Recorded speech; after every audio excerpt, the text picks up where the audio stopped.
Hello everyone. Are you wondering what Cishet means? Let's explore.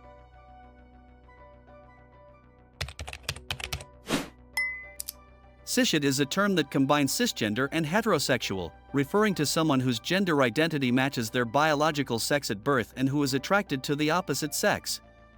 It's used to describe individuals who fit within traditional norms of gender and sexual orientation, contrasting with those who are LGBTQ+. The term is often used in discussions about gender and sexuality to specify this alignment, especially in conversations about privilege or societal norms. Cishet is a way to identify the default or majority identity in many cultures, where being both cisgender and heterosexual is often assumed to be the norm. In summary, Cishet is a descriptive term for someone who is both cisgender and heterosexual, highlighting their alignment with traditional gender and sexual expectations. Please like the video and leave a comment to support my job. Thank you for watching and see you later. Goodbye.